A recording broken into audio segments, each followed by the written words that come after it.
Okay, so if you're a business owner, listen up. The day you decide to exit your business, well, that's it. That's the single most important financial moment of your entire life.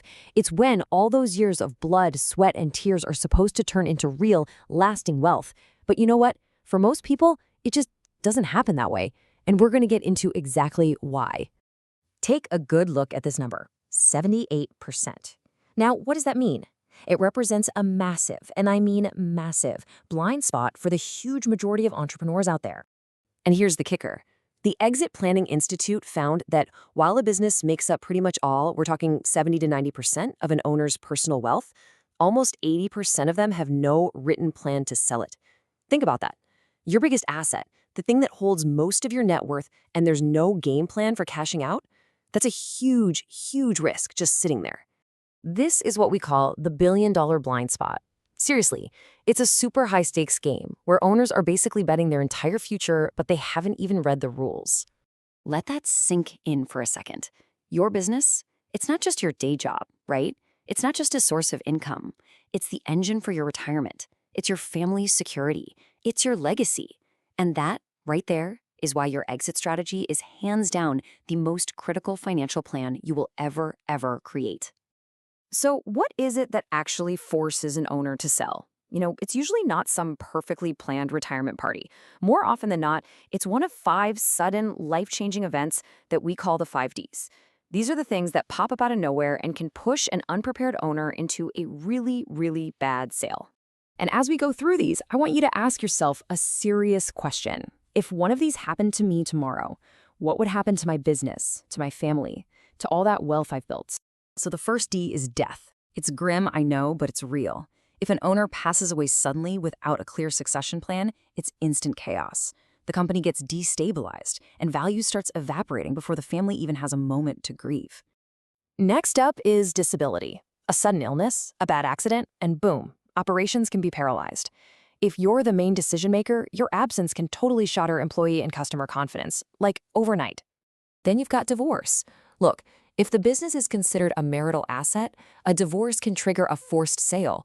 You could lose control or have to liquidate everything just to split the assets, and you'll probably get a terrible price for it.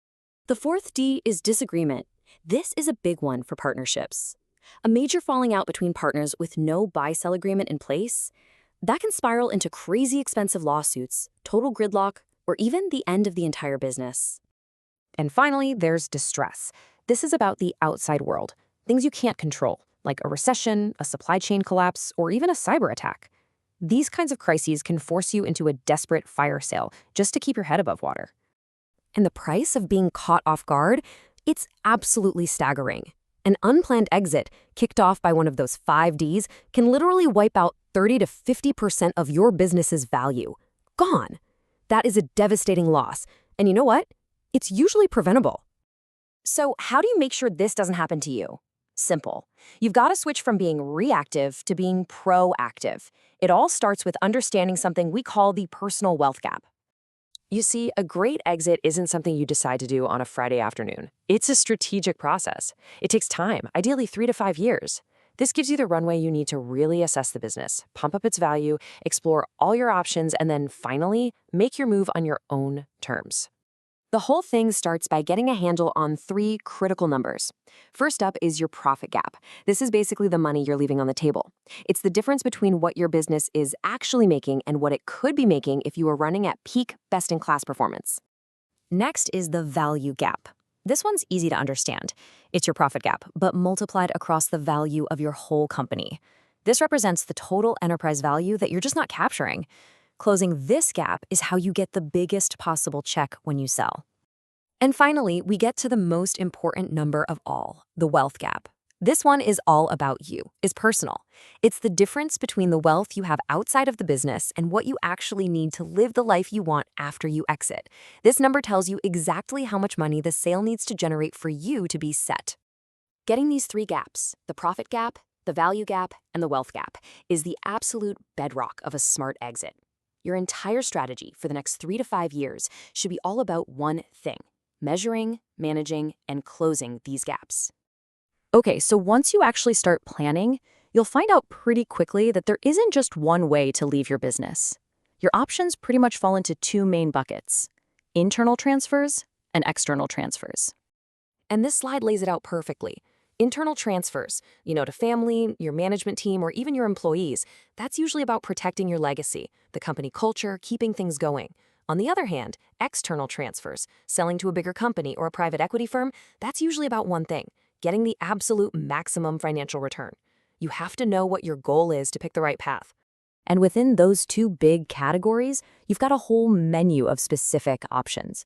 You could do a management buyout, or maybe an ESOP where your employees buy the company, or you could go hunt for a strategic buyer who'll pay top dollar.